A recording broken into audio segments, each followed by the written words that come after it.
A Comissão de Educação da Câmara dos Deputados aprovou um projeto de lei que proíbe a utilização do celular por alunos da educação básica em escolas públicas e particulares.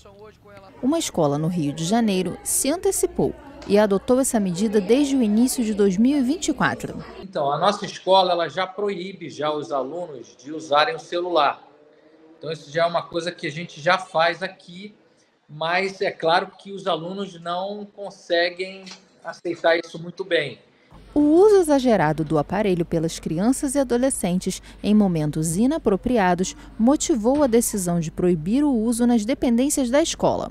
Antes, quando eles podiam usar o celular, a gente já orientava a não usar em sala de aula, que era o espaço para eles aprenderem, a não ser que fosse solicitado pelo professor para alguma atividade específica, mas eles mexiam o tempo todo. Então, eles pegavam desde para ver o horário, que estava acabando a aula, estava começando a aula, e aí distraía, porque aparecia uma mensagem do WhatsApp, então eles iam para o WhatsApp, e do WhatsApp eles iam para um jogo, e do jogo eles iam para outro, Então, acabava distraindo. E aí o professor tinha que parar a aula inúmeras vezes para solicitar a atenção daquele aluno. Aqui na escola a gente trabalha com alguns alunos, como qualquer outra escola, que também tem a questão do déficit de atenção, e aí com o celular do lado perde-se ainda mais essa atenção, E não só para eles, mas como o Gabriel falou antes, eles sentem uma necessidade muito grande de mexer. Então acaba distraindo muito, e aí quando eles voltam para a atenção para o professor, eles já perderam o aprendizado de algum conteúdo, e aí o professor precisa retomar com eles. Então, o professor acaba disputando a atenção com o celular. A escola utilizou um sistema de bonificações para conseguir a adesão das crianças e principalmente dos jovens. E a gente criou, então, uma gincana, um projeto onde quem use menos o celular saia com mais vantagens na área pedagógica também, recebendo uma pontuação pela parte de conseguir não utilizar o celular. Então, eles podem atingir até 15 pontos de participação.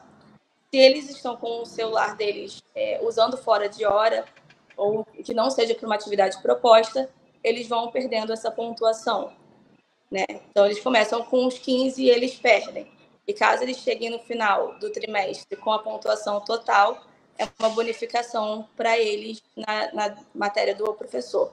Com os mais novos, eles têm mais receio de perder a pontuação, Então, ali com o sexto, sétimo, oitavo, a gente tem visto eles têm sentido um pouco essa questão do medo de perder essa pontuação, então funciona bastante com eles.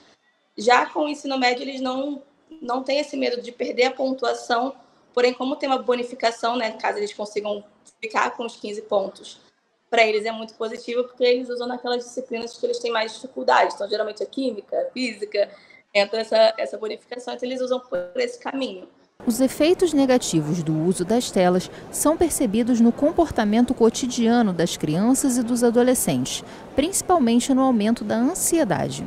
No geral, o uso do celular, das telas, no geral, aí eu posso incluir tanto a TV, quanto o tablet, quanto o celular, ele tem um prejuízo no desenvolvimento tanto cerebral, quanto social, quanto pedagógico, de todas as crianças, independente da idade, desde o bebê até uma criança, entre aspas, um adolescente ali de 18 anos até adultos de 24 anos, que é quando termina o desenvolvimento cerebral. Existem muitos prejuízos em todas essas áreas que eu citei, só que, infelizmente, é uma ferramenta que a gente não pode excluir da nossa vida. Então, hoje em dia, a ciência, a psicologia, ela trabalha com o equilíbrio da gente ensinar os jovens a lidar com essa ferramenta de uma maneira equilibrada, uma maneira direcionada. Por quê? De cara, sim, vamos falar de adolescentes. O impacto que a gente vê mais, assim, até aqui na escola, é uma questão de ansiedade. Eles ficam muito ansiosos, porque parece que o mundo está acontecendo e eles não estão prestando atenção. Então, eles precisam estar atentos a tudo. Então, por exemplo, quando eles estão na sala de aula, o celular está ali, do lado deles. Eles não conseguem focar na aula sabendo que tem tanta coisa acontecendo ali. Então, eles precisam estar ligados no Twitter, no WhatsApp, no Instagram, em todas as redes que eles acessam. Então, assim, é muita ansiedade por comunicação, muita ansiedade por informação e não conseguem focar em nada.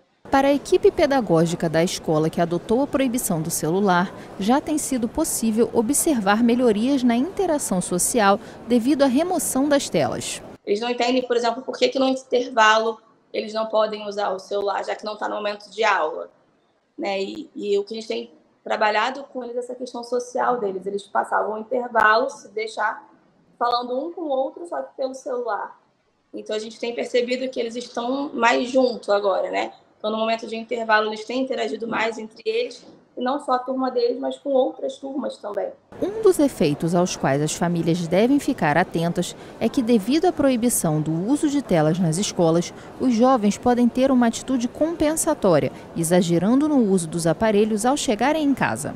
O que acontece algumas vezes, que também acho que aí seria uma questão familiar, é que os alunos ficam muito tempo sem o celular na escola, e aí quando chegam em casa, acabam descontando todo esse tempo que não ficaram no celular.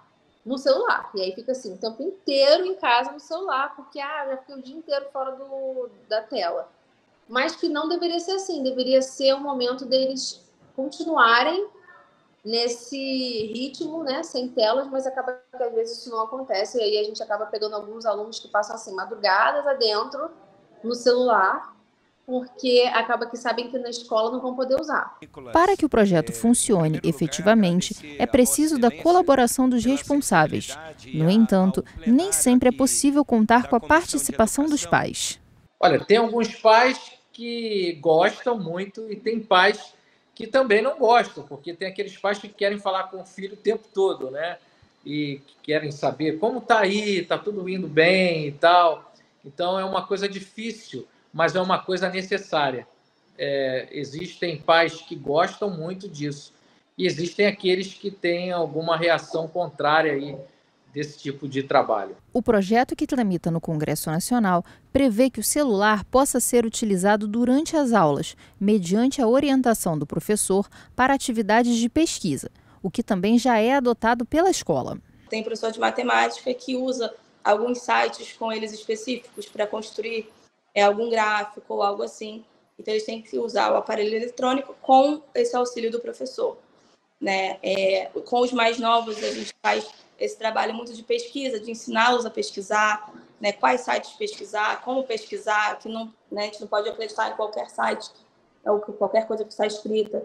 Então, o professor vai estar junto com eles ali. E aí, normalmente, o professor projeta, né, com eles a atividade e aí vai passando nas mesas junto com eles, vendo ali, verificando como é que eles estão fazendo, se eles estão acompanhando. Mas o projeto de lei encontra resistência por parte daqueles que consideram a utilização do aparelho eletrônico para fins pedagógicos uma contribuição positiva, se bem conduzida.